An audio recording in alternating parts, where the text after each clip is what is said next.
أجتهد بكل قدرتي علشان أخلص أوراق الصفقة المهمة للسيد خليل، وكمان بعد علي أخلص للسيد فارس الأوراق اللي طلبها مني، مع إني بدأت أشعر بالتعب، بس أنا قدها وما بيهمني، رح أنجز مهمتي بكل شطارة وأمانة.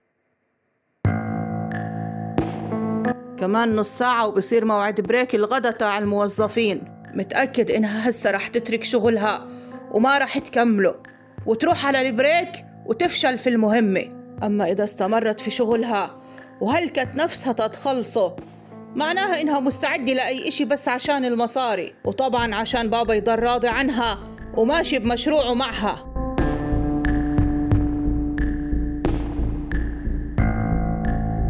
يلا يا جماعة أجل بريك، خلينا نروح على الكافيتيريا علشان نتغدى. أيوة يلا خلينا نروح، أنا أصلا مت جوع. يلا يلا، وأنا تعبت من الشغل على الآخر، بدي أتريح وكمان أكل لأني جيعان. تعبان وتعبت؟ شو تحكي نايا يا حرام، شوف قديش عليها شغل.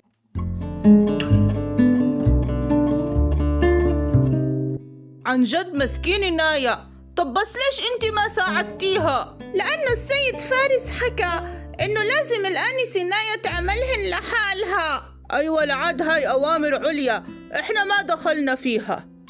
طب يلا نايا تعالي معانا علشان تتريحي وتتغدي. لا أنا ما بقدر آجي معكم، لازم أكمل شغلي، روحوا انتوا الله معكم.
بالضبط زي ما توقعتها، مستعدة تهلك نفسها بس تميل راس بابا وتخليه ينفتن فيها عشان مصاريه. واحدة طماعة وجشعة.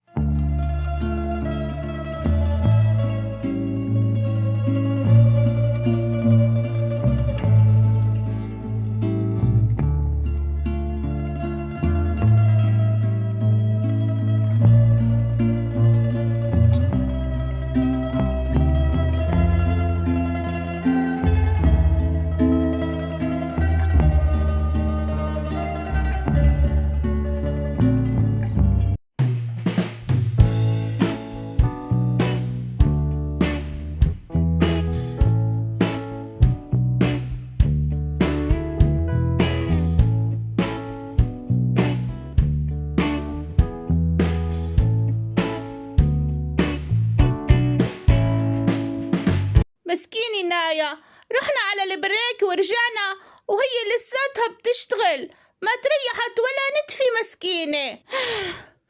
الحمد لله خلصت أوراق السيد خليل، بس ضل علي أوراق السيد فارس أطبعهم على الكمبيوتر.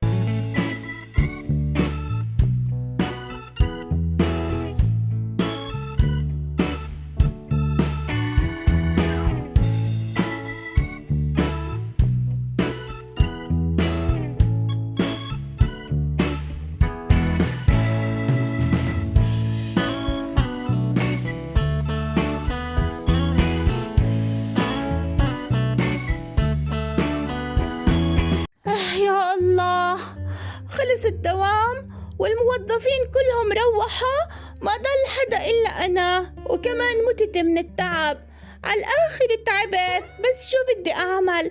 لازم أكمل الشغل، ولا هذا السيد فارس واضح إنه عمل هيك قصداً عشان ما أقدر على الشغل ويطردني من الشركة.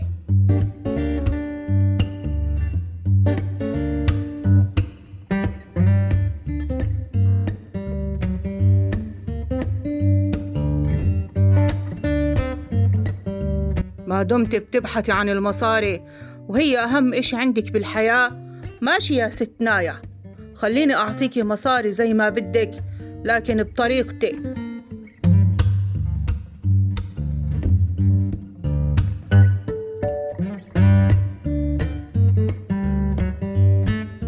صارت الساعة 9 بالليل، يا رب تأخرت كتير.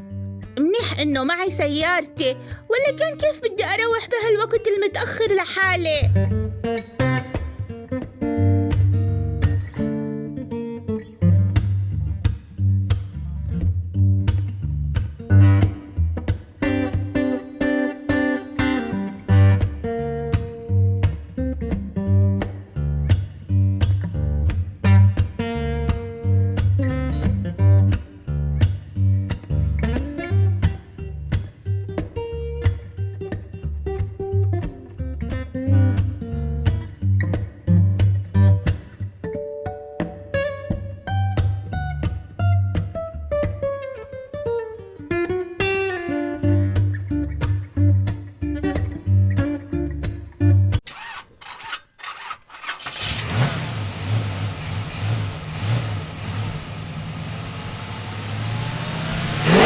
يا الله، شو اللي صار للسيارة؟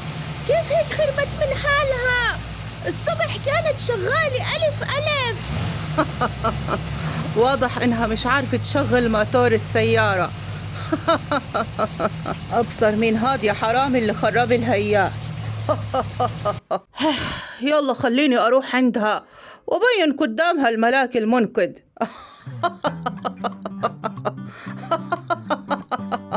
آنسة نايا، أنت بعدك لهس مش مروحة؟ سيد فارس، هاد أنت؟ واضح إنك تعبت كتير اليوم، يمكن علشان هيك تأخرتي. أيوة سيد فارس، الحمد لله خلصت كل الملفات اللي حضرتك طلبتها مني، وكل إشي جاهز وتمام. شو يا آنسة نايا؟ كنها سيارتك مش عم تمشي؟ أيوة مزبوط، مش عم تمشي ومش عارفة شو مالها سيد فارس. خلص يا آنسة نايا، خليني أنا أوصلك وبنبعت ميكانيكي يشوف شو مالها السيارة. بس هيك رح تتعب سيد فارس. لا مش مشكلة، تفضلي آنسة نايا خليني أوصلك. بحييكي على اجتهادك يا آنسة نايا، أنت أثبتي إنك سكرتيرة ماهرة وأنا فعلا معجب فيكي. نعم. أنا طبعا قصدي شغلك وشطارتك. شكرا سيد فارس، هاي شهادة بعتز فيها وبتمنى إني أضل عند حسن ظنك. طبعا أكيد، وهسا خلينا نمشي.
ليش إشينا هون سيد فارس؟ إيش في؟ بتمنى إنك تتفضلي معاي نايا، أنا متأكد إنك رح تنبسطي كتير لأني مش رح أقصر معك في المصاري. خلينا نقضي ليلة حلوة سوا وأنا أكيد رح أعطيكي مصاري تبهرك. أنت مين مفكرني؟ لا أنت هيك زودتها كتير سيد فارس، وأنا هس مش ندمانة لأني كنت رح أضربك كف، أنا ندمانة لأني ما ضربتك الكف لأنك واحد واطي وبتستاهل. خد.